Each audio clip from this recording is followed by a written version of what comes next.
Hablaremos de diseño de cuñas. Las cuñas son un elemento de conexión que cumple la tarea de transmitir la potencia y torque a ejes a cualquier elemento de transmisión, tales como catarinas, poleas. Existe una gran variedad de diseños de cuñas, de las cuales se pueden mencionar las cuadradas, rectangulares, paralelas, inclinadas, contrachavetas, cilíndricas y woodruff. En cuanto al diseño de la cuña para los ejes de la máquina cortadora, las bandas se han adaptado porque las cuñas sean tipo cuadrado, ya que sea el tipo más común de cuñas en ejes. Para el diseño y selección de la cuña debemos saber primero el conocimiento del tamaño real que tendrán los ejes, por lo tanto son importantes los datos obtenidos en la selección de diseños de ejes incluidos en este documento, ya que ellos dependerá el tamaño de la cuña al utilizar. Según la tabla anterior, para el tamaño de los ejes que tienen cuñeros en la máquina de corte, las bandas del diámetro de las cuñas serán las siguientes. Nombre del eje: eje de transmisión de engrane Catarina. Diámetro del eje con cuñero: 1.18 pulgadas. Diámetro de la cuña: 1/4. Eje de transmisión engrane Catarina 2: 1 pulgada. Diámetro de la cuña: 1/4. Rodillo inferior: 1. Diámetro del eje con cuñero: 1 pulgada. Diámetro de la cuña: 1/4. Rodillo inferior 2. Diámetro del eje del cuñero: 1 pulgada. Diámetro de la cuña: 1/4. Rodillo superior: diámetro del eje con cuñero: 1.18 pulgadas. Diámetro de la cuña: 1/4. Eje del disco cortadores: diámetro del eje con cuñero: 1 pulgada. Diámetro de la cuña: 1/4. El material que se usará en las cuñas será el mismo que de los ejes de acero 1020, ya que posee una resistencia y una ductilidad adecuadas para la mayoría de actividades. Ahora, para determinar la longitud de cada cuña se debe tener en cuenta el torque al que se ve sometido el esfuerzo cortante y el esfuerzo de compresión, dado que las cuñas pueden fallar de dos formas: por corte de la interfase eje-cubo y por compresión. Para determinar cuál es la longitud ideal mínima de cada cuña se debe utilizar las siguientes fórmulas. Para corte de inferior de cubo tiene que ser L igual 2T sobre TD por D por W, donde TD es el esfuerzo cortante que se actúa sobre la cuña y que también es igual a TD igual a 0.5 segundos y sobre N, Y sobre N. Por compresión, L es igual a 4T sobre D por H. N es igual a 3 para la aplicación de industriales típicas. Entonces, como se puede apreciar, la máquina solo tiene dos tipos de diámetros con cuñero: los de 1.18 pulgada, los de 1 pulgada, y dos tipos de torque aplicado: uno para los ejes de transmisión de arrastre y otro para el eje de corte. Hablaremos de sierra. Sierra, una herramienta. Tipo de dentado. El corte de madera: existen tres tipos básicos de dentado. El dentado norteamericano, en el cual se alteran tres dientes rectos con una terminada de curva cóncava y que tiene la función de desalojar mejor el acerrín producido con el corte. El dentado universal, cual consta de dientes terminados en punta con ángulo positivo, negativo, van triscados de forma alterna y en diferentes números. Los habituales es encontrar triscado 1 a 1, esto es en diente izquierdo y otro derecho, y así sucesivamente, aunque también existe el mercado triscado a 2 y 3 dientes. Otro tipo de sierra de diente conocido como japonés, cual sustituye el triscado anteriormente por un afilado interno del diente unido a un vaciado de las caras exteriores de la hoja de sierra y una terminación progresiva, esto es de menor tamaño, por la cual es más fácil utilizarla. 2. Corte. En cuanto al corte de metales, en un principio se realizaba con el lomo dentado de una lima evolucionada hasta la forma actual. Al principio se fabricaron de acero al carbono templado, la que producía una hoja que brandizaba, luego se pasó a templar la hoja parcialmente primero de lomo y más tarde el lomo de los dientes, lo que dotaba sierra flexible a la lima, pero no soltaba el problema de la rotadura. Conforme los materiales a cortar fueron avanzando la tecnología, también lo hicieron las hojas de sierra, las cuales pasaron de fabricarse en acero al carbono. Al fabricarse de acero rápido o de alta velocidad, más conocido por sus siglas en inglés HCC. La sierra es una herramienta para cortar madera u otros materiales. Consiste en una hoja con el filo dentado y se maneja a mano o por otras fuentes de energía como vapor, agua o electricidad. Según el material a cortar, se utilizan diferentes tipos de hojas de sierra de acuerdo con la mitología griega que fue inventada Predix, el sobrino de Dádolo. 3. Modo corte. La forma de cortar también ha evolucionado, siendo la primera de las sierras en movimiento alternativo o vaivén, originalmente movidas por molinos hidráulicos. Más tardar se asociaron mediante máquinas vapor y final mediante electricidad. 4. La sierra cinta.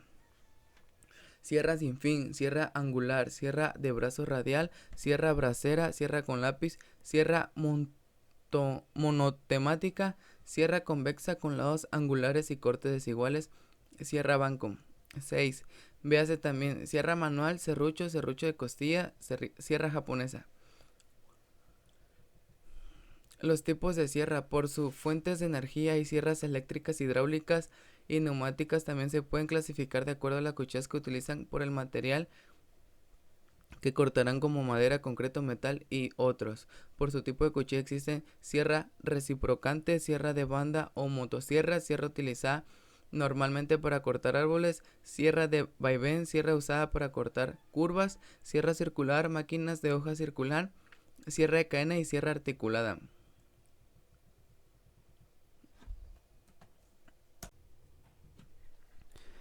Sondas, sujetadores de pasadores y punzones. Las sondas, los sujetadores de pasadores y los punzones son todas las herramientas pequeñas para manejar el trabajo electrónico. Las sondas tienen pequeñas extrusiones delgadas y se utilizan para investigar el cableado y los circuitos, apartando con seguridad los elementos para ver otros componentes. Los sujetadores de pasadores se utilizan para sostener los componentes pequeños en su lugar y son ideales para trabajadores delicados de precisión. Están disponibles en estilos externos, doble individual, con tapas giratorias o sujetadores ajustables. Los punzones se utilizan para marcar y sondear acero inoxidable y plástico para su identificación y organizar.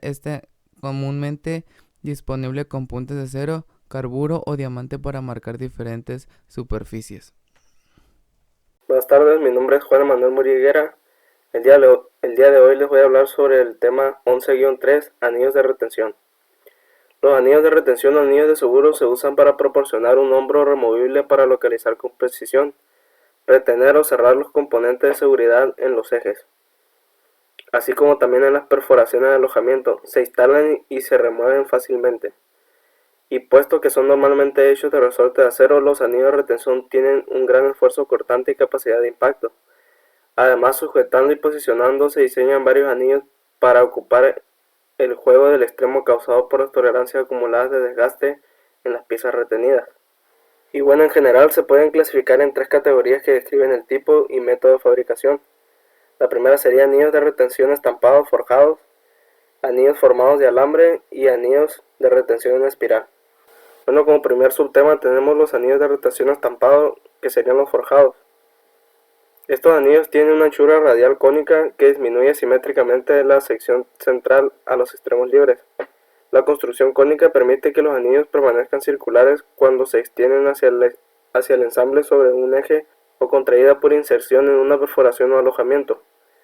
Esta circularidad constante asegura que el contacto máximo de la superficie con el fondo de la ranura. Esto se usa mucho, por ejemplo, en las rótulas de los carros, ya que al tener la ranura tiene que estar en contacto siempre con el fondo. Y bueno, aquí como ejemplo les muestro una imagen que vendría siendo unos anillos de retención utilizados en lo ya mencionado, las rótulas. Estos anillos son muy útiles ya que impide que la rótula se salga de la pieza del auto. Como segunda clasificación tenemos los anillos de retención formados con alambre. El anillo de retención formado con alambre es un anillo dividido, formado y cortado de resorte de alambre de tamaño y forma de sección transversal uniforme. Este alambre es templado en frío o enrollado de forma de espiral o barra. Y pues los extremos son cortados en varias configuraciones, depende del uso que se le vaya a otorgar. Los anillos están disponibles en muchas formas de sección transversal, pero normalmente el más usado es el de las secciones transversales rectangulares y redondas. Y bueno, a la derecha les muestro lo que es una imagen de un anillo de retención de alambre. Como tercer subtema se tienen los anillos de retención de espiral. Los anillos de retención de espiral consisten en dos o más vueltas de material rectangular envueltos en el borde para proporcionar pliegues continuos o espirales no plegadas. Este tipo de anillos de retención no son tan comunes, pero sí bastante útiles. En esta imagen les muestro lo que son las aplicaciones de los anillos de retención, así como también los tipos de ensambles que hay y los tipos de anillos. Como se puede observar, cada anillo de retención tiene una función, así como una forma que se debe respetar para poder cumplir su función de manera adecuada. Entre los anillos de retención forjados tenemos los anillos de ensamble axial, anillos de juego en el extremo, anillos de fijación automática y los anillos de ensamble radial, cada uno con una función específica y diseñado especialmente para cumplirla. Y bueno, pasando al tema 11-4 de resortes, nos dice que los resortes se pueden clasificar en tres grupos generales según su aplicación. El primero sería resorte de acción controlada, resorte de acción variable y resorte estático. Como primero, los resortes de acción controlada tienen una función bien definida, un rango constante de acción para cada ciclo de operación. Como ejemplo tenemos los resortes de válvula, dado e interruptor. Estos resortes están hechos con un objetivo particular y bien definido. Como segundo subtema se tienen los resortes de acción variable. Los resortes de acción variable tienen un rango cambiante de acción debido a las condiciones variables impuestas en ellos. Como ejemplo podemos tener lo que son resortes de suspensión, embrague y amortiguador. Así como en los anillos de retención, en los resortes también hay tipos, como lo son los resortes de compresión, resortes de extensión, resortes de torsión, resortes de potencia, resortes planos, resortes de hoja y resortes de baby. Los resortes de compresión, como su nombre lo dice, es un resorte helicoidal de espiral abierta que ofrece resistencia para una fuerza compresiva. Los resortes de extensión es un resorte helicoidal que ofrece resistencia a una fuerza tirante. Este tipo de resorte puede estar construido de alambre redondo o alambre cuadrado. Los llamados resortes de torsión son los resortes que ejercen presión a lo largo de una trayectoria, o sea que proporcionan una torsión. Los resortes de potencia, también conocido como reloj o resorte de motor, consiste en una tira de acero templado envuelta en un eje y normalmente confinado en una caja o tambor.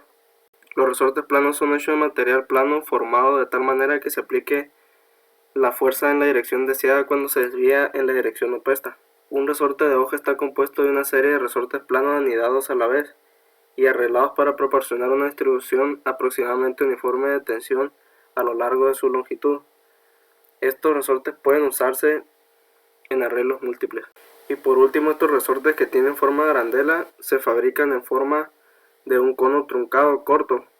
Las arandelas pueden ensamblarse en series para acomodar desviaciones mayores, en paralelo para resistir fuerzas mayores o en combinación de series y paralelo. En la figura 11-4-5 nos muestra lo que es un ejemplo de los arreglos de resorte, ya que pueden estar en serie o paralelo. Resorte de abrazadera. Los resortes de abrazadera son una clase relativamente nueva de sujetadores industriales. Realizan funciones múltiples y eliminan el manejo de varias piezas pequeñas, reduciendo así los costos de ensamble. En la figura 11-4-9 nos muestra lo que son varios ejemplos de la abrazadera de resorte, sus funciones y los tipos que hay. Y bueno, básicamente los resortes de abrazadera son sujetadores de servicio ligero y cumplen la misma función de pernos y tuercas pequeños, tornillos autorroscados, soportes, soldadura de punto y formados reteniendo las placas. Entre los tipos de resorte de abrazadera tenemos el tipo dardo, el cual retiene los elementos que tiene la cuerda superior para engranar dentro del tablero o componente de los barrenos. La coronilla de los brazos del sujetador puede formarse en cualquier forma para realizar funciones limitadas de sujeción. También existen las abrazaderas de receptor de espárrago, en el cual hay tres tipos básicos de receptores de espárragos: el de empuje, el tipo tubular y sujetadores autorroscados. Todos se diseñan para hacer acoplamientos para los espárragos no roscados, remaches, pasadores o varillas de metal o plástico. Otro tipo muy común son las abrazaderas de cable, alambre y tubo. Estos sujetadores incorporan elementos de autorretención para engranajes de barrenos de tablero o montados en los bordes del tablero y pestañas. Por último, las abrazaderas moldeadas de resorte son formadas con piernas que sostienen la abrazadera a un tablero y brazos que engranan positivamente las pestañas de varios tamaños y formas de moldeo ordenado la moldura herméticamente para sujetar el tablero. ¿Qué tal? Soy el alumno Gerardo Cervantes de la carrera de electromecánica.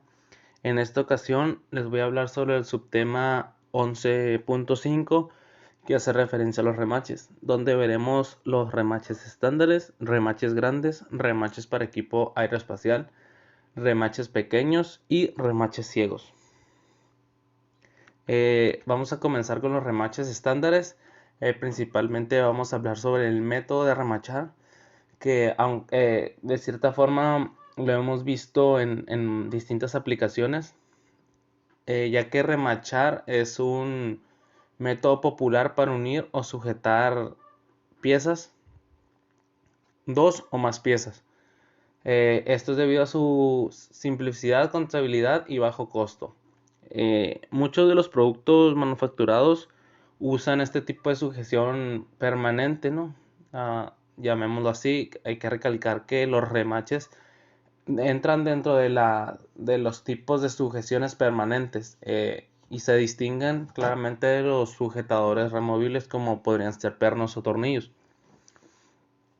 Bien, ¿qué es un remache? Un remache es un pasador de metal dúctil que se inserta a través de los barrenos en dos o más piezas, teniendo los extremos formados encima para sostener las piezas firmemente.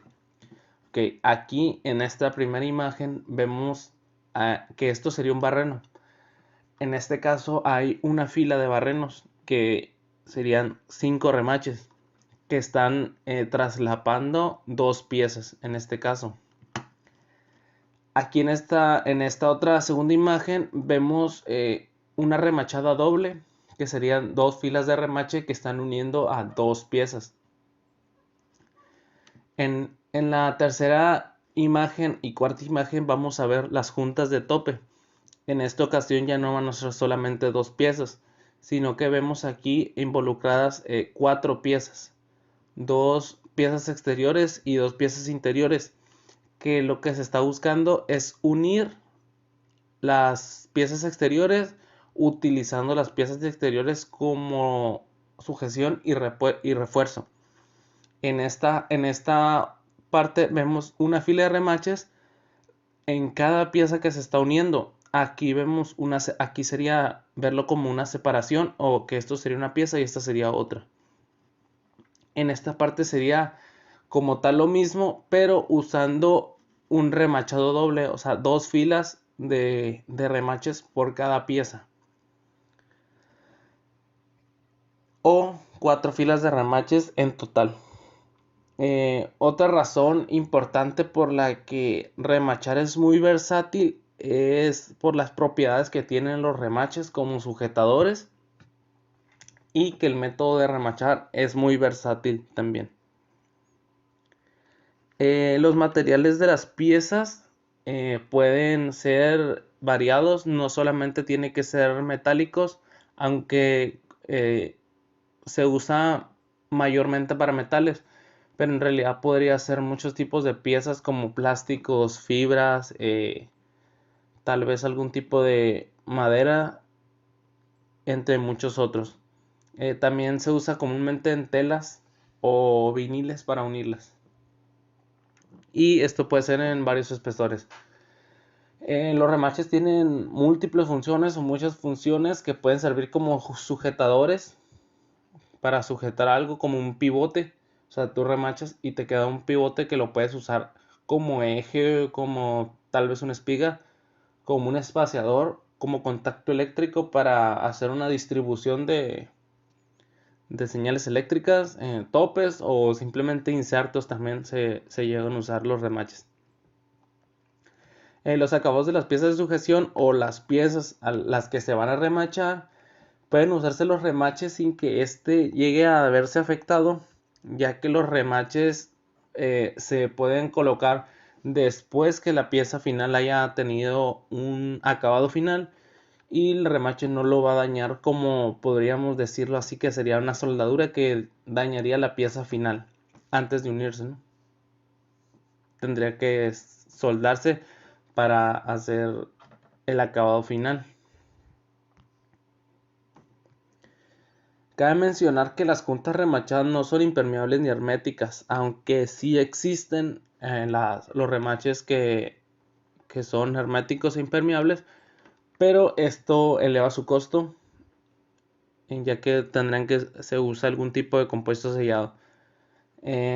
Y también cabe mencionar que los remaches, como lo decíamos al principio, no se pueden desmontar para mantenimiento o reemplazo sin golpear el remache, o sea, sin dañarlo, que lo que decíamos que era una tipo de sujeción permanente. Ahora vamos a ver los remaches grandes. Los remaches grandes se usan en el trabajo estructural de edificios y puentes. Tal vez los hemos visto pues propiamente en puentes, pero también lo hemos visto en tiendas comerciales, que las vigas están unidas a través de remaches. Pero aunque hoy en día los remaches han sido reemplazados por los pernos o tornillos de alta resistencia, esto debido al costo y al factor de ruido. El factor de ruido sería por el método de remachado. El método de remachado implica ruido.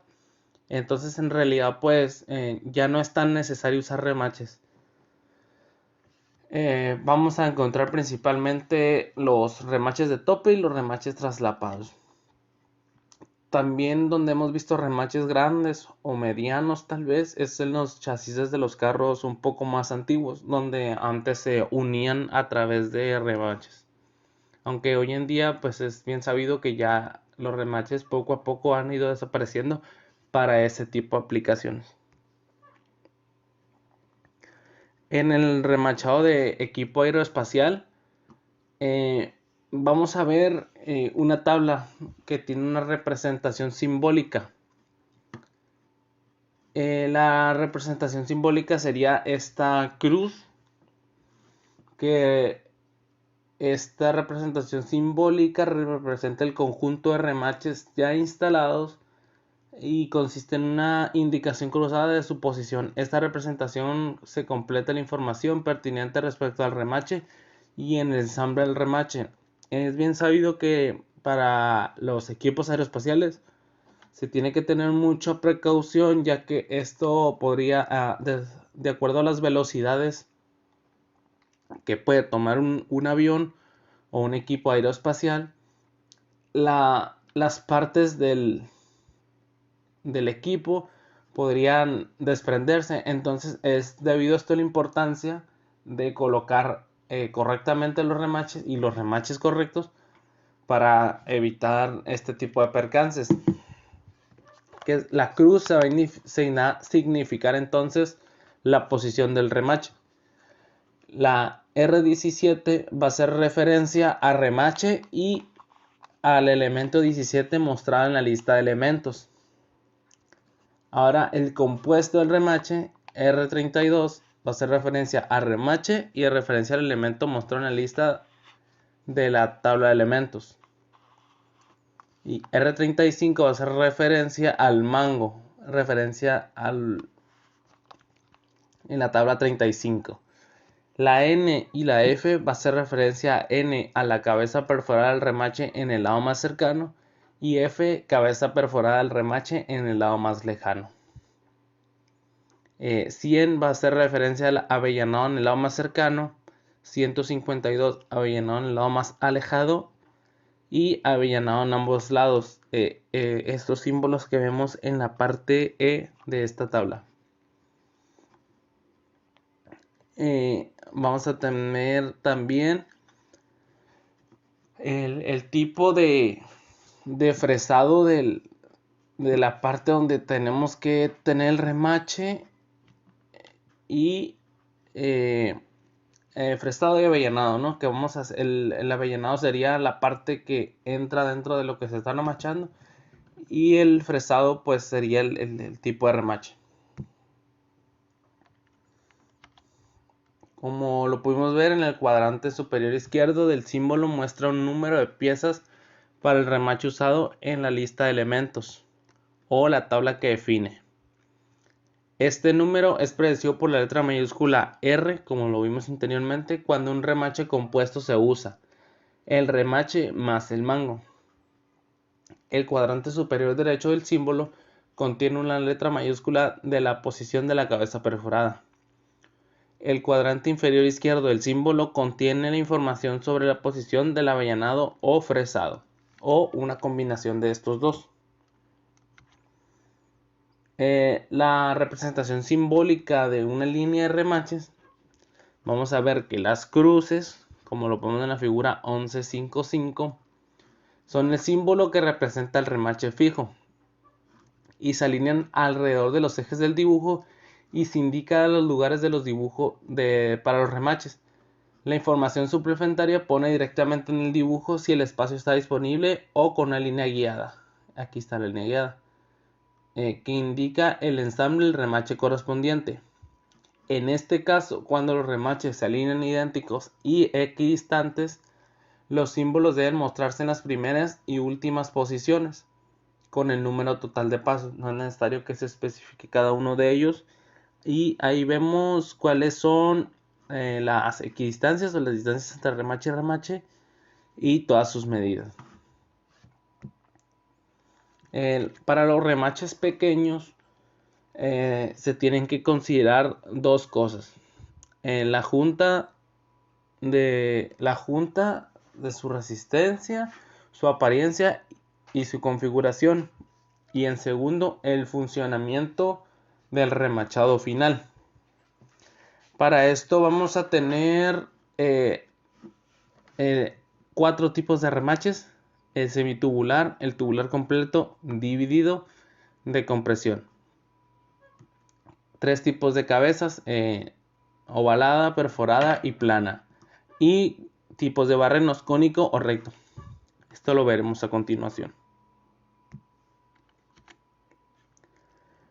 Entonces, para el semitubular vamos a tener que este es el más utilizado. La profundidad del barreno en el remache medido a lo largo de la pared no excede el 112% del diámetro del vástago medio.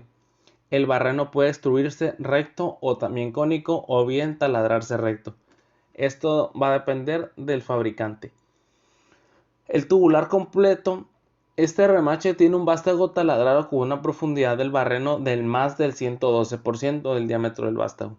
Puede usarse para perforar su propio barreno en la tela o en algunas hojas plásticas y otros materiales suaves, eliminando la perforación preliminar. ¿Esto qué quiere decir?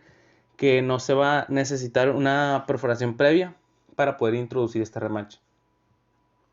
El bifurcado, o también llamado dividido, es el cuerpo de remaches. Este es serruchado perforado para producir un vástago dentado que perfora su propio barreno a través de la fibra de madera o plástico. Este se podría decir que va a ser algo similar al anterior. El de compresión, este remache consiste en 2 elementos: un remache sólido o blanco y el miembro tubular taladrado profundo. Este presiona juntos y estos forman un ajuste de interferencia. Para los remaches ciegos vamos a tener que es una técnica para poner el remache sin tener que tener un acceso al lado interior o la junta interior, o bien inversa. Porque como pudimos ver en los primeros remaches, para poder hacer un remachado tenemos que tener acceso a los 2 lados donde va a estar el remache.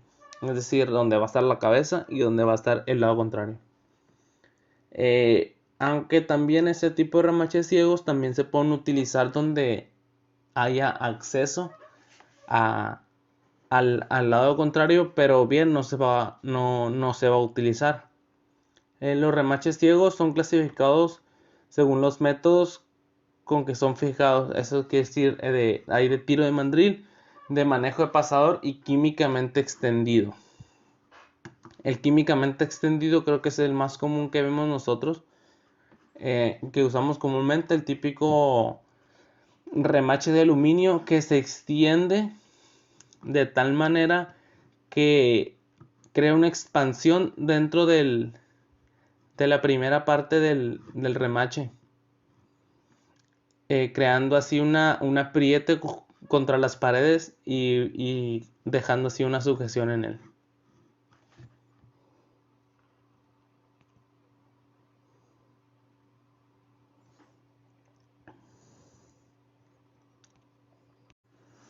Subtema 11.6, sujetadores soldados.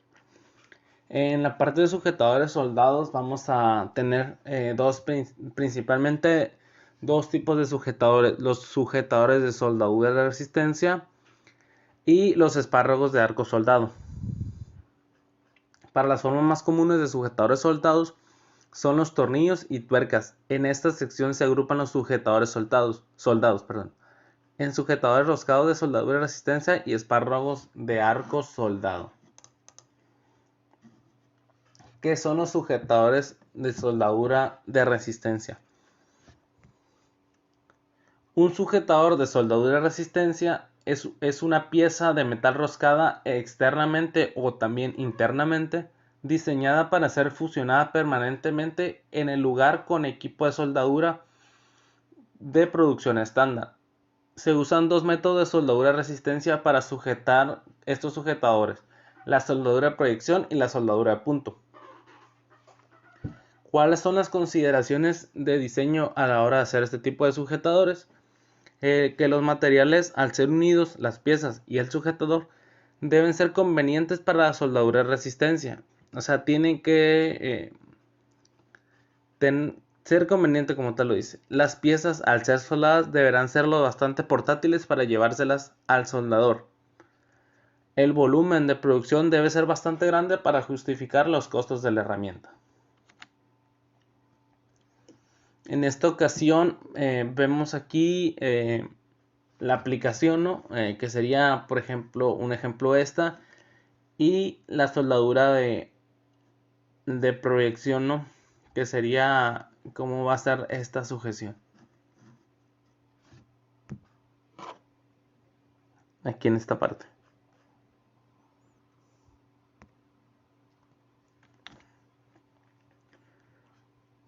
O bien, en esta tabla podemos observar que nos muestra una guía de sujetadores de soldadura de resistencia. Vamos aquí a tener la tuerca que se va a soldar y el pasador o tornillo que se va a utilizar para esta tuerca. Y bien nos muestra los factores de aplicación o dónde lo podemos aplicar, haciendo una combinación de todos estos conjuntos.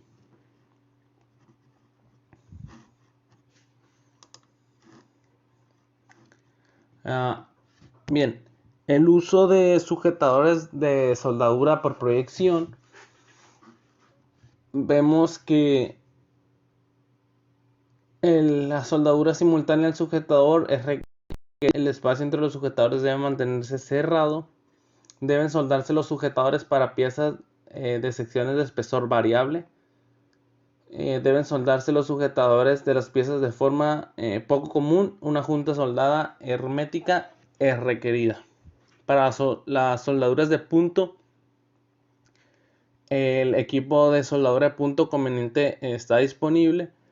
La apariencia de la pieza a la superficie no es crítica, o sea, no importa tanto la apariencia. Y debe estar realizándose otras soldaduras de punto en las piezas de ensamble. Para los espárragos de arco soldado, hay dos tipos de procesos básicos para soldar espárragos. Uno es con arco eléctrico y otro con descarga de un capacitor. Para este caso, para los soldados espárragos con arco eléctrico, el proceso de soldar espárragos más usado es el de arco eléctrico o el semiautomático, para evitar quemaduras durante el proceso. El espesor de la placa debe ser por lo menos 1/5 de la soldadura del diámetro para evitar los derretimientos. La soldadura de espárragos con descarga de capacitor. Este es un proceso para soldar espárragos que deriva a su calor de un arco producido por una descarga rápida de energía eléctrica. Esto de cierta manera también se ha conocido como soldadura por fusión o por puntos. La consideración para diseño de este tipo de soldadura de espárragos es que en la mayoría de casos el espesor de la placa para los accesorios del espárrago determinará el proceso de soldadura que se deberá utilizar, ya sea con arco eléctrico o con descarga de capacitor. La soldadura de arco eléctrico generalmente se usa para sujetadores de .32 pulgadas o 8 milímetros, y a partir de ahí más grandes.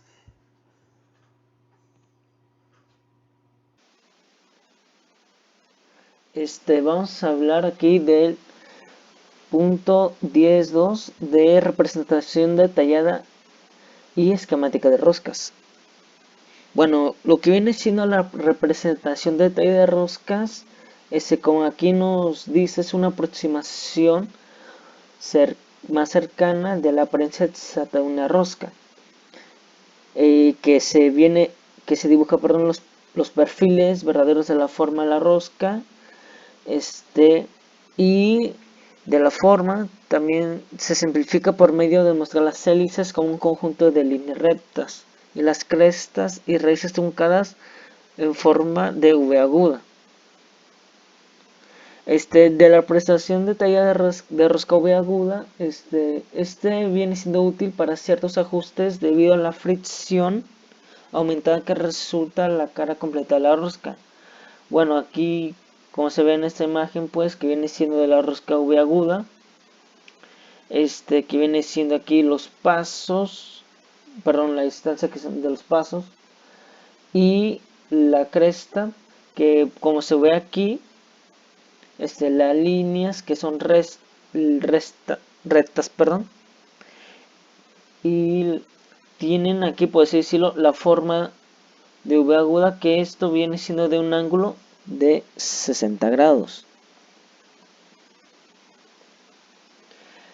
Y bien, aquí de una representación de roscas, aquí nos vienen mostrando que son de rosca exteriores e interiores. Sobre la rosca exterior se puede decir que estos simplemente se tallan sobre un eje, perdón, se tallan sobre un cilindro exterior, mientras pues que básicamente en el interior igual se talla sobre un cilindro, por en ese caso viene siendo la parte interior. Y en la otra parte nos viene diciendo los pasos en el dibujo detallado de la representación de roscas de tornillo. Y bueno, aquí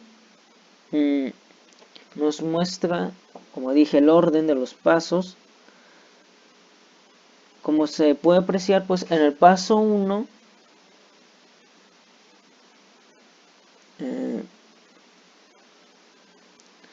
en la distribución se establece el paso que se representa como P y el paso medio para agregar las líneas de las crestas, y en el paso 2 se añade el perfil de una cuerda, el superior e inferior, y se encuentra el diámetro en la raíz. En el paso 3 bueno, se agregan las líneas de construcción del diámetro en la raíz, y que para esto se añade un lado de las restantes V, que es el perfil de rosca. Después se dibuja el otro conjunto de V, con lo que se termina el perfil de la rosca. En el último paso se agregan las líneas de la raíz para finalizar la presentación detallada de las cuerdas. Bueno, aquí ya nos viene diciendo de una representación detallada de roscas cuadradas. Lo que viene siendo de una rosca cuadrada, estas roscas se pueden transmitir todas las fuerzas en dirección casi paralela al eje. A veces se modifica la forma del filete cuadrado, perdón, dándole una conosidad o inclinación de 5 grados a los lados. Las roscas cuadradas presentan un filete de sección cuadrada. Se aplica principalmente en mecanismos para la transmisión del movimiento. La profundidad de las roscas cuadradas es igual a un medio del paso. Bueno, como ven aquí esta imagen que viene siendo igual de roscas cuadradas, Mm, del inciso A se puede decir que los espacios que están afuera son iguales, igual de a un medio del paso a lo largo del diámetro, y se agregan líneas de construcción para localizar la profundidad, que es del diámetro raíz de la rosca. En la parte B, como se puede ver, se dibujan las líneas de la cresta, y en la parte C, en este caso, se dibujan las de la raíz. En la parte D se muestra la sección transversal, cuadrada interna. Se debe observar la dirección inversa de las líneas de la cresta y de raíz. Esta que viene siendo una representación detallada de roscas Acme. Bueno, la rosca Acme es más que nada una resistencia más fácil, detallador, y permite el empleo de una tuerca partida o de desembrague que no puede ser utilizado con una rosca de filete cuadrada. Estos se usan para transmitir movimiento en todo tipo de máquinas, herramientas, gatos, prensas grandes, tornillos de banca o sujetadores. Bueno, en la sección de su filete es un trapecio isósceles. Por ser más fácil de fabricar, se suele sustituir a la rosca cuadrada. En este caso, la profundidad de la rosca Acme es la mitad del paso. En este caso, como nos viene mostrando del inciso de la imagen, se ilustran las etapas del dibujo de las roscas Acme. Para fines de dibujo se localiza el diámetro del paso en el punto medio de la distancia entre el diámetro exterior y el diámetro raíz. El diámetro del paso se ubica sobre la línea del paso, sobre la cual se sitúan los espacios de la mitad del paso y las líneas raíz para finalizar la vista. De la parte F se viene ilustrando lo que sería el de la construcción aumentada. En la parte G se aprecian las vistas seleccionales en una rosca Acme. Es opcional ilustrar, en esta parte de las líneas raíz y crestas más allá del plano de corte. Aquí nos viene, es de una representación esquemática de roscas. La línea, en este caso que nos viene mostrando a través de la imagen, de las líneas punteadas, símbolos de raíz y cresta de rosca normalmente son perpendiculares al eje de estas. El espaciamiento de las líneas de raíz y de cresta y la longitud de la raíz se dibujan de cualquier tamaño que convenga. Las líneas de la raíz alguna vez se representaba con una línea gruesa. Bueno, aquí del punto 10.3, aquí ya nos vamos a lo que sería cierre de roscados comunes, selección de cierres. Los fabricantes de cierres están de acuerdo en que la selección del producto comienza en la etapa del diseño. Los diseñadores naturalmente quieren un rendimiento óptimo a los responsables de la producción. Les interesa la sencillez y economía del ensamble, y los vendedores quieren minimizar los costos iniciales y de almacenamiento. La respuesta es determinar los objetivos del trabajo de cierre en particular, y luego consultar a los proveedores de cierre. Son estos técnicos expertos quienes arrojan luz roja sobre la situación, y digamos que hacen recomendamientos pertinentes acerca del objetivo y de su costo óptimo. Los tornillos de máquina se encuentran entre los cierres más comunes, como nos viene aquí en esta parte de la imagen. que aquí nos viene sobre tornillos, pernos y estoperoles. Pues en estos casos de los tornillos, perdón, los cierres más comunes en la industria son más fáciles de instalar y retirar. Y para obtener el máximo de eficiencia en la tornillería de máquinas se requieren conocimientos integrales porcionales, tanto del tornillo como de los materiales por cerrar, perdón. Y para una aplicación dada, el diseñador debe conocer la fuerza que soportará el tornillo, ya sea la tensión cortante, y si el emblame estará sujeto a impactos o vibraciones.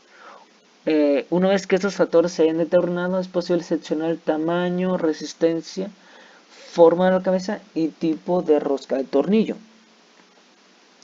Aquí vienen unas definiciones de los cierres. Aquí vienen de los tipos, algunos tipos de cierres, perdón, que vienen los tornillos de máquinas, tornillos de sombreros, cautivos, autoperforantes, pernos y estoperoles.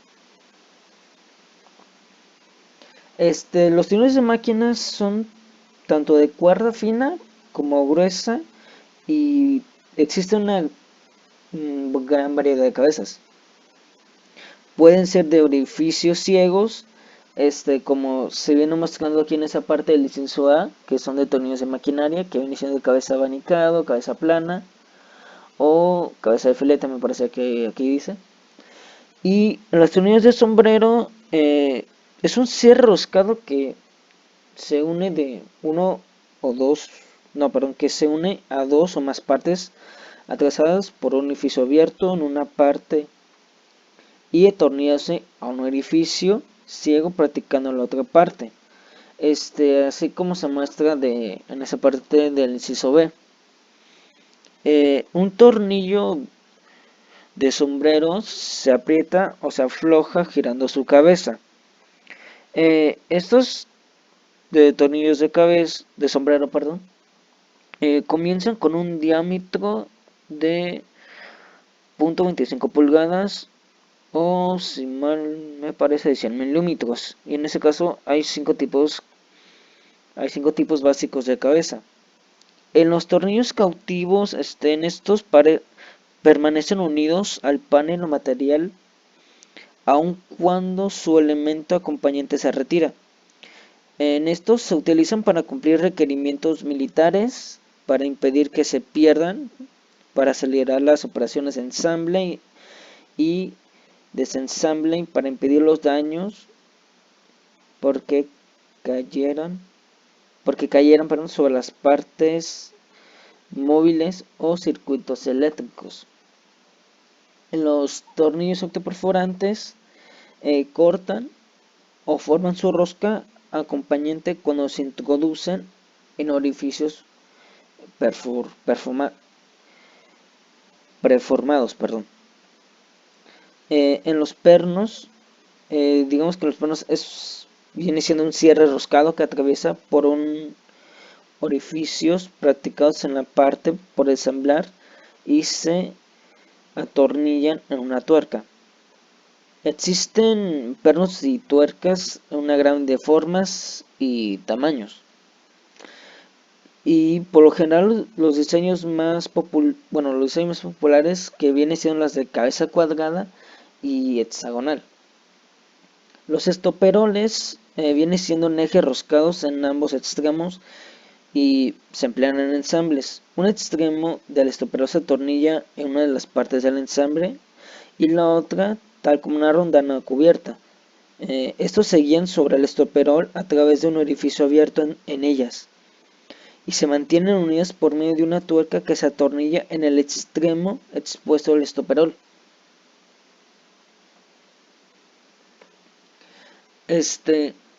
Aquí en los configuradores de cierre nos viene mencionado del estilo de cabeza, que las especificaciones de las distintas configuraciones de cabeza dependen del tipo de equipo de introducción que se usará, que destornillador, matraca, etc. Del tipo de carga para unir el ensamble y de la prensa externa que se desea. En esta imagen de la figura 10-3 que viene siendo el estilo de cabezas comunes, se utilizan tanto para pernos como para tornillos, pero se identifican más en general con la categoría de cierres llamada tornillos de maquinaria, tornillos de sombrero. Aquí nos vienen mencionando algunos de que son hexagonales y cuadradas, de cacerola, cubierta, rondana, que de aleta, oval, plana y filete. El estilo de cabeza más común, que en este caso viene siendo de hexagonal, pues en estos ofrece mayor resistencia, facilidad de introducción por torque y mayor área que la cabeza cuadrada. En la cacerola, esta cabeza combina la calidad de las cabezas de racimo, de cubierta y de rondana. Las de cubierta se usan comúnmente en conexiones eléctricas, ya que su corte inferior impide que el alambre trenzado se desarme. En las rondanas de aletas, esta configuración elimina la necesidad de un paso adicional de ensamble si se requiere una rondana y aumenta las áreas de presión de la cabeza. También protege lo que viene siendo el acabado del material durante el armado.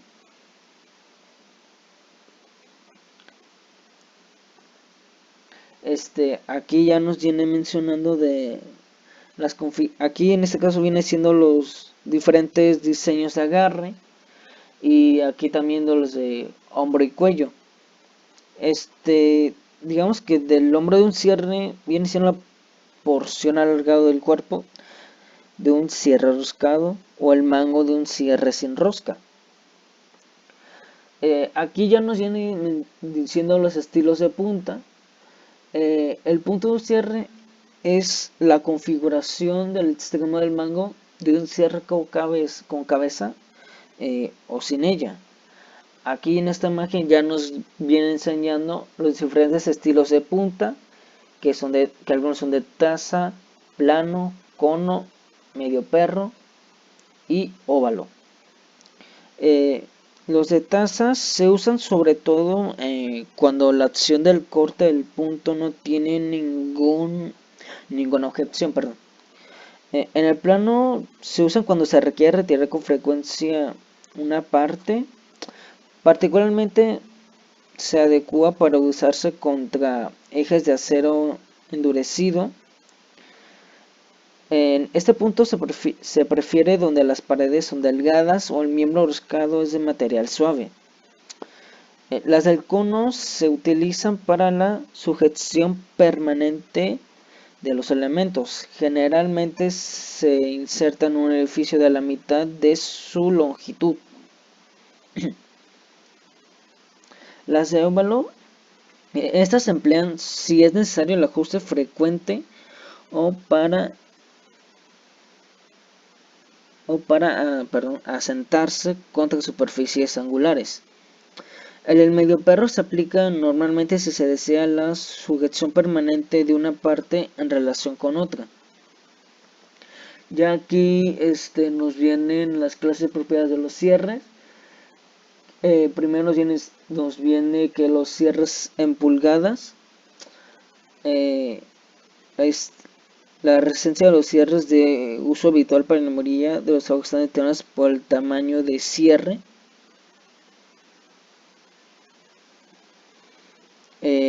Y el material del que está hecho. Las propiedades, estas dichas propiedades las vienen definiendo lo que sería de la SAE, que es de la Sociedad de Ingeniería de Automotores, o la Sociedad Americana para Pruebas de Materiales, que en este caso es la ASTM. Y bueno, como en esta figura, aquí nos viene mencionando lo que sería de requerimientos mecánicos de los cierres dimensionados en pulgadas y sus patrones de identificación. Aquí nos menciona que la extensión de la cabeza, el grado, los grados, los requerimientos de cada uno.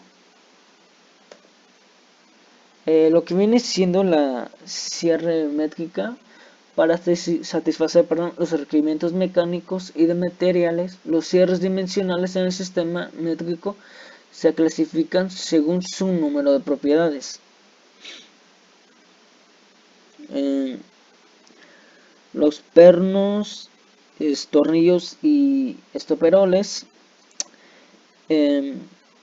tienen 7 clases de propiedades de acero apropiadas para aplicaciones generales de ingeniería. La clase de propiedades se designan con números. Cuanto mayor sea el número, mayor la resistencia a la tensión. El símbolo de nomenclatura consiste en 2 partes. El primer número de un símbolo de 2 dígitos o los primeros 2 numerales de 1 de 3 dígitos es aproximadamente igual a un centímetro de resistencia a la tensión mínima expresada en megapascales. Y el último número es aproximadamente un décimo del cociente expresado en porcentaje entre la mínima resistencia a la afluencia y la mínima resistencia a la tensión. Aquí ya nos vienen mencionando de las tuercas.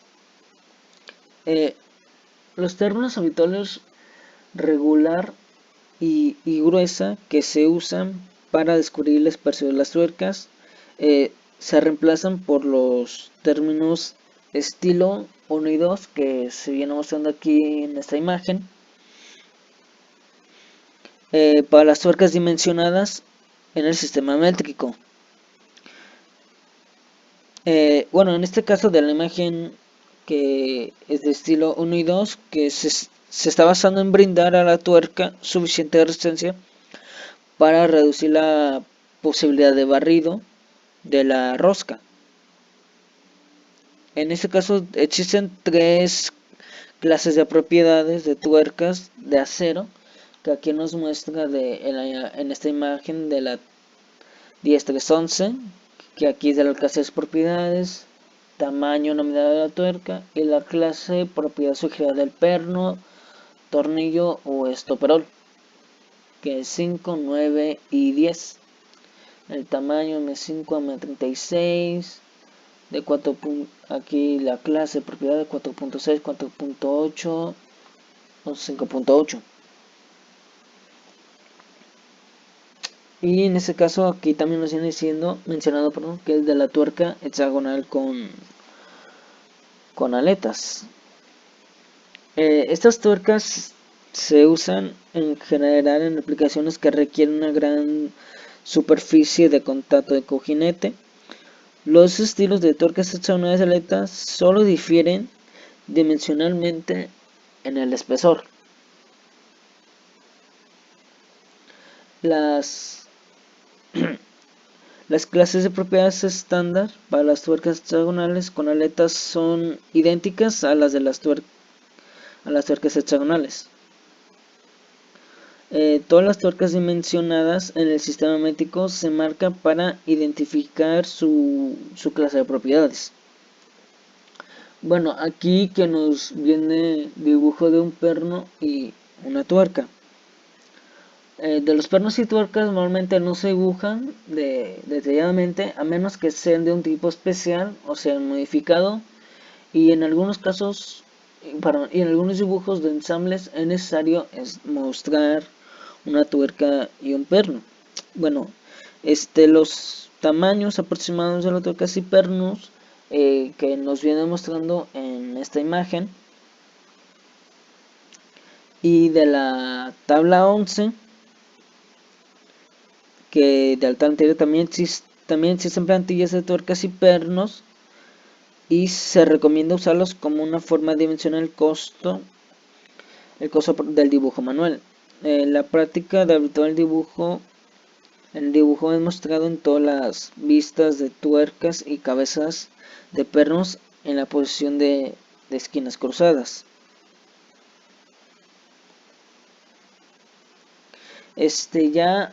Bueno, anteriormente que ya habíamos hablado de estoperoles, aquí nos viene a mencionar lo que sería de los estoperoles de doble extremo y de rosca continua.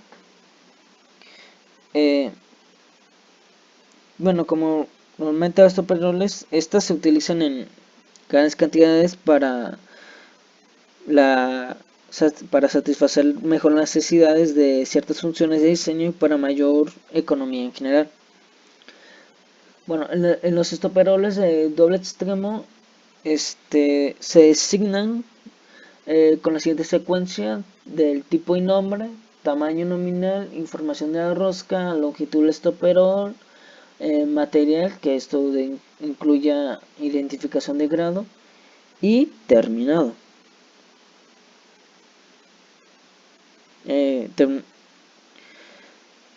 Claro que si esto viene siendo fuera necesario.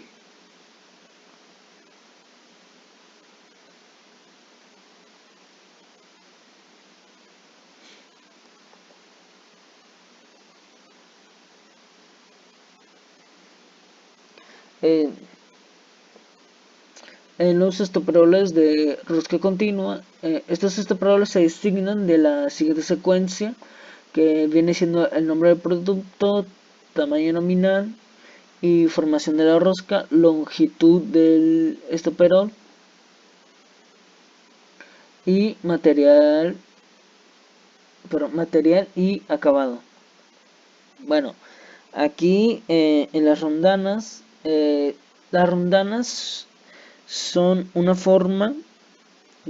las formas de herramientas más comunes y desempeñan distintas funciones en los de ensamble de cierre mecánicos.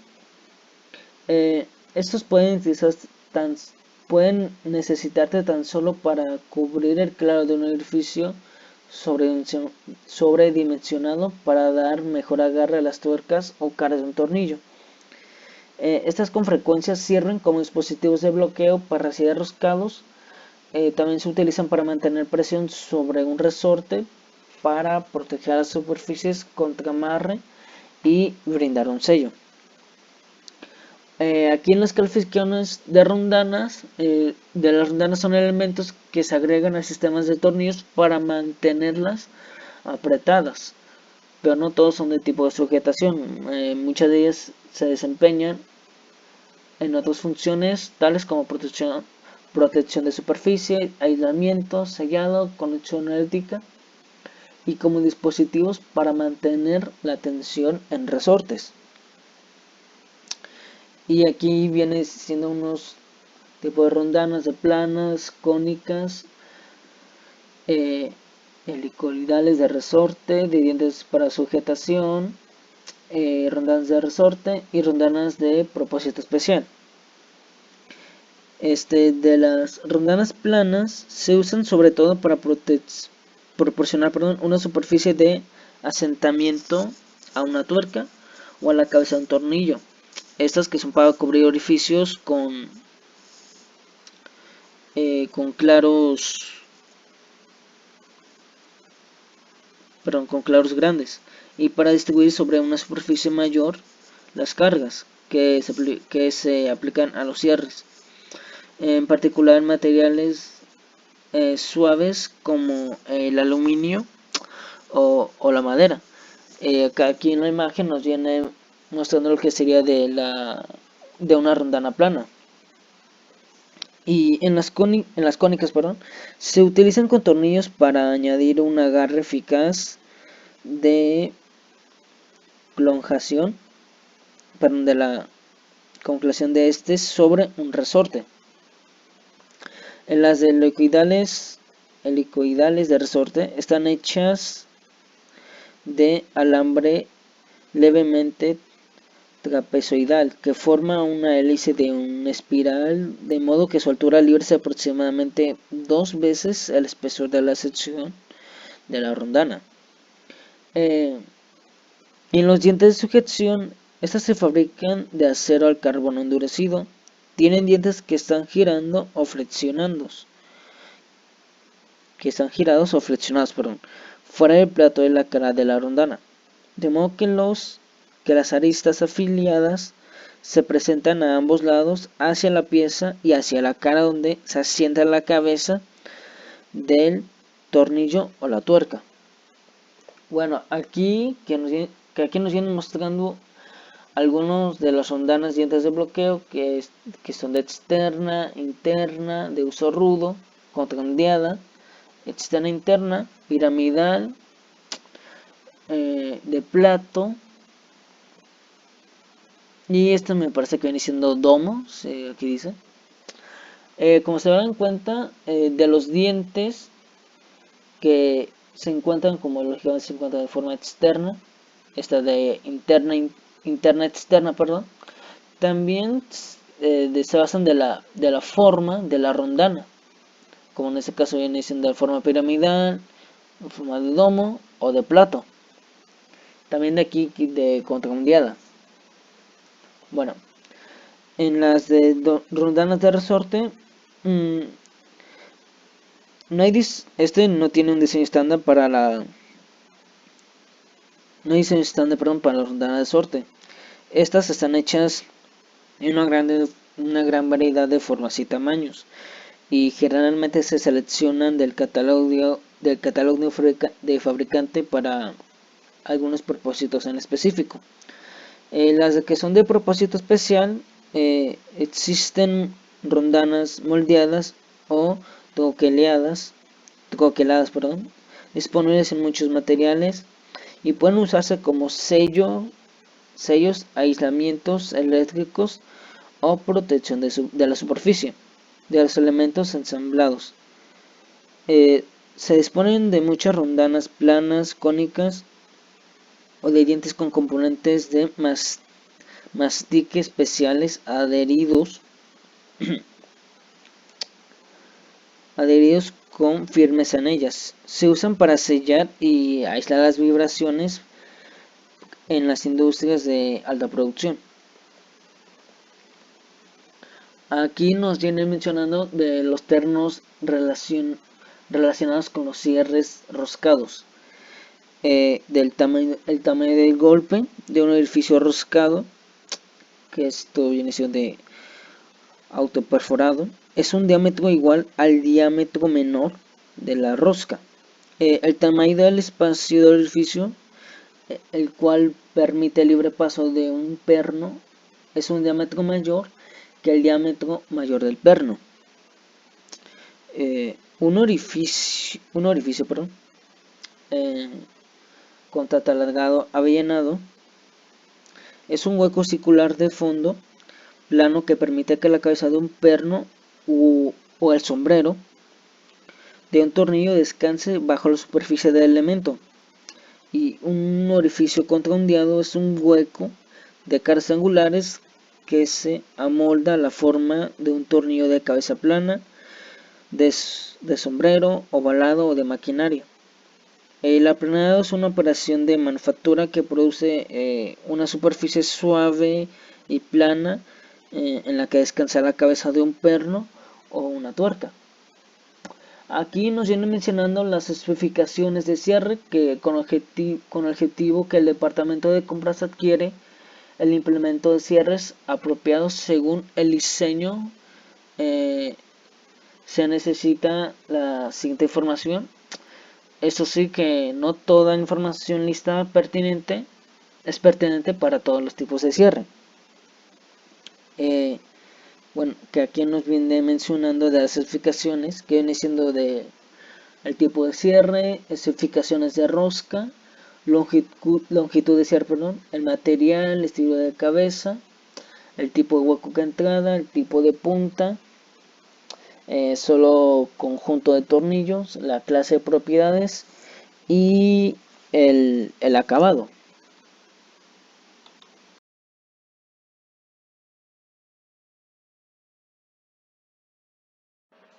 Bueno, pues para comenzar, yo voy a hablar acerca de los cierres especiales. Y hablando de eso, está lo que es los conjuntos de tornillos. Los conjuntos de tornillos se usan como cierres permanentes para sujetar un collar, una rondana o engrane sobre un eje contra las fuerzas de rotaciones o traslación. En contraste con la mayoría de implementos de cierre, el conjunto de tornillos es una esencia de dispositivo de compresión que las fuerzas desarrollan el punto de tornillo al apretarse. Producen una fuerte acción de abrazadera que presenta una resistencia al movimiento relativo entre las partes ensambladas. El problema más básico al seleccionar el conjunto de tornillos es encontrar la mejor combinación de la forma de conjuntos, el tamaño y el estilo de punto que provean la fuerza de sujeción requerida. Los conjuntos de tornillos se pueden clasificar en dos formas, por su estilo de cabeza y por el estilo de punto que se desea en la figura. O sea, esto lo podemos apreciar en lo que es en la figura 10-4-1, que es todos los tornillos están aquí. Cada estilo de conjunto de tornillos es el enfoque convenencial para seleccionar el diámetro del conjunto de tornillos e igualarlo en forma burda a la mitad del diámetro del eje. Esta regla sencilla con frecuencia da buenos resultados, pero su rango de utilidad es limitado.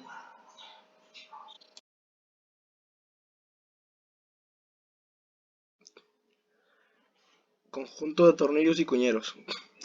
Cuando un conjunto de tornillos se usa en combinación con una cuña, el diámetro de tornillo debe ser igual al ancho de la cuña.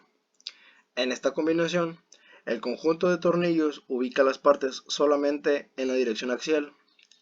La carga torsional sobre las partes es soportada por la cuña. La cuña debe ser de ajuste apretado, de modo que no se transmita movimiento al tornillo. Los diseños de las cuñas se estudian en el capítulo 11. Para mantener apretados los cierres. Los cierres no son caros, por el costo de instalarlos puede ser sustancial. Es probable que el modo más sencillo de disminuir los costos de ensamblaje sea asegurándose que una vez que se instalen los cierres se mantengan apretados. Para ello, el Instituto Nacional Americano de Estandartes, el ANSI, ha identificado tres métodos básicos de cierre: el giro libre, torque prevaleciente y cierre químico. Cada uno de ellos presenta sus ventajas y desventajas, como lo podemos ver en esta figura, la figura 10-4-2. Podemos ver, por ejemplo, rondana dentada, la rondana de bloque de rosca, los dientes aserrados, que son, por ejemplo, de giro libre, rondana prensable y tornillo, y los de torque prevaleciente es, por ejemplo, la deformación de rosca, el inserto removible, la entrada de nylon para la acción de la cuña. Como podemos ver, diferentes tipos. Las tuercas de bloqueo. Una tuerca de bloqueo tiene medios internos especiales para sujetar un cierre roscado que impide la rotación.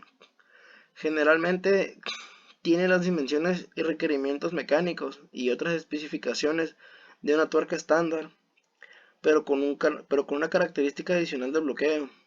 Las tuercas de bloqueo se dividen en tres clasificaciones generales, por ejemplo, torque prevaleciente, giro libre y otros tipos. Estos los podemos ver en la figura 10-4-3 y 10-4-5, que son los que podemos ver en esa figura. Que podemos ver que los de torque prevaleciente son los de collar no metálico, inserto elíptico y selección ranurada, por ejemplo. Los de giro libre vendrían siendo los de tuerca de interferencia, el inserto de nylon y la rondana dentada cautiva. Y los de otros tipos, pues por ejemplo la tuerca ranurada de chaveta y los de rosca única.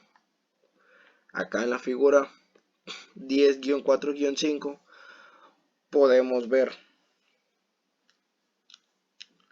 lo que es el uso de la tuerca de bloqueo para un cierre tubular, el uso de la tuerca de bloqueo para una abrazadera de resorte, para las conexiones de montajes de resortes en las que la tuerca permanece sujeta o es ajustada, y pues entre otros tipos.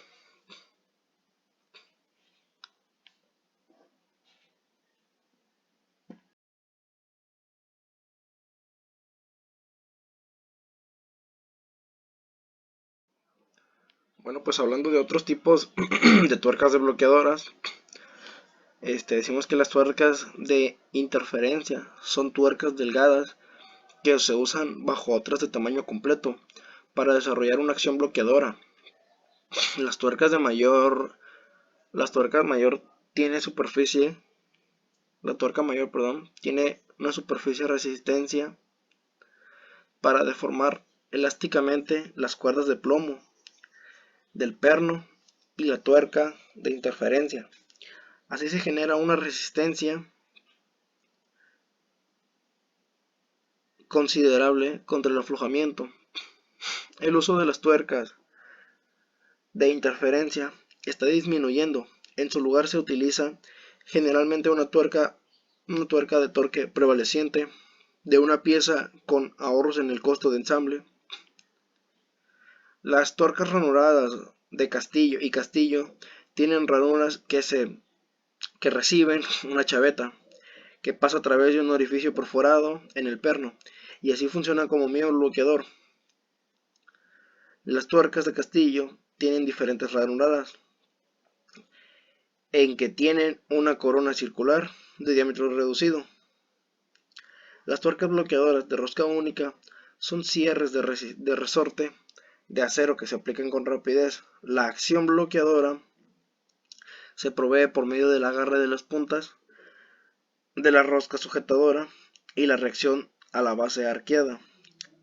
Su uso se limita a ensambles no estructurales y generalmente a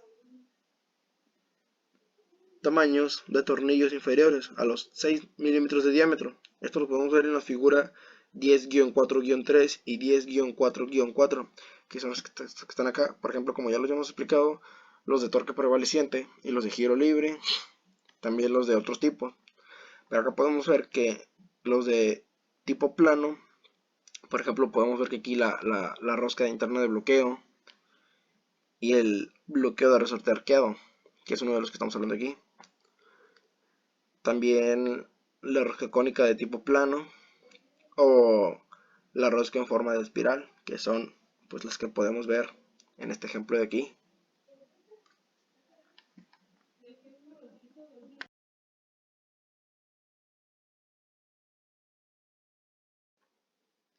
Bueno, pues continuando con los cierres para instrumentos ligeros de metal, plástico y madera, en tornillos autoperforantes. Vemos que los tornillos autoperforantes cortan o forman una rosca compañera cuando se introducen en edificios taladrados o labrados. Estos cierres de una pieza permiten la instalación rápida debido a que no se utilizan tuercas y solo se requiere acceso por un lado de la junta. La rosca compañera, que se produce en el tornillo autoperforante, se ajusta estrechamente a las tuercas del tornillo y no es necesario ningún espacio. Este ajuste estrecho generalmente mantiene a los tornillos apretados, aun cuando hayan condiciones de vibraciones. Esto lo podemos ver en la figura 10-5-1. Esta que tenemos aquí arriba. Esta. Los tornillos autoperforantes tienen una dureza prácticamente a prueba de todo y por tanto pueden introducirse apretados y tener una alta resistencia final a la torsión. Los tornillos se usan de acero a aluminio, de un acero, aluminio, entre paréntesis podemos que fundido, laminado o formado inerte. Los fundidos inertes, hierros fundidos, forjas de plástico, plásticos reforzados, abestos y chapas de madera impregnadas en resina, esto lo vamos a ver en la figura 10-5-2, con materiales débiles deben usarse roscas gruesas. Los tornillos autoperforantes tienen puntos especiales para taladrar y por tanto hacer sus propios edificios.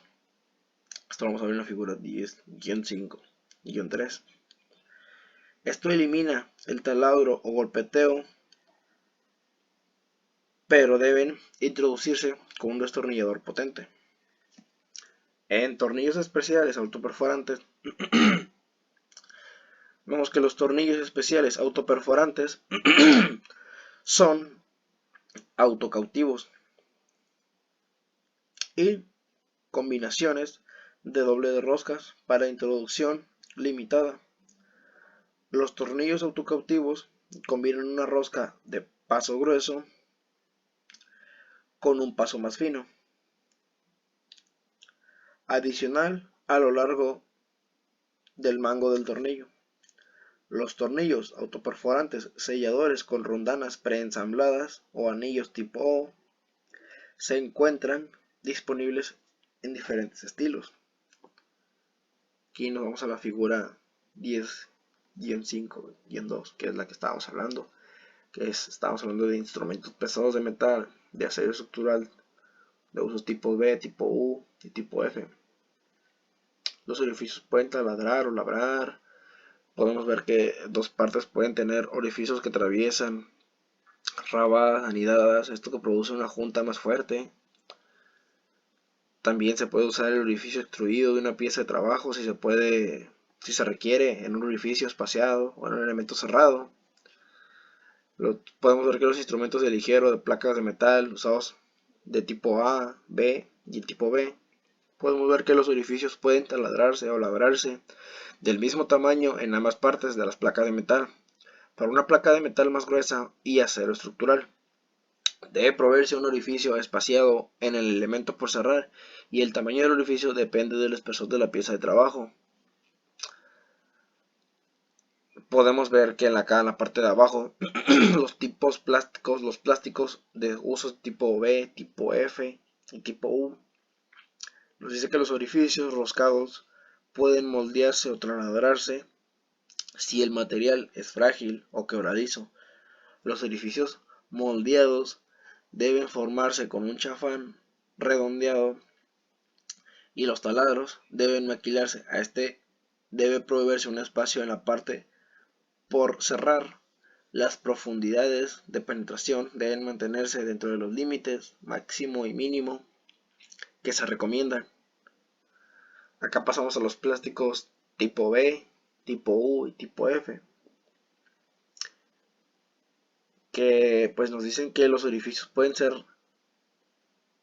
labrados si es práctico mantener tolerancias estrechas, de modo taladrarse orificios ciegos al tamaño recomendado. Tenemos que proveer un orificio espaciado para lo que es el tornillo en la parte por cerrar. Si nos vamos acá a los ejemplos 10-5-3 a las figuras, podemos ver pues los tornillos autoperforantes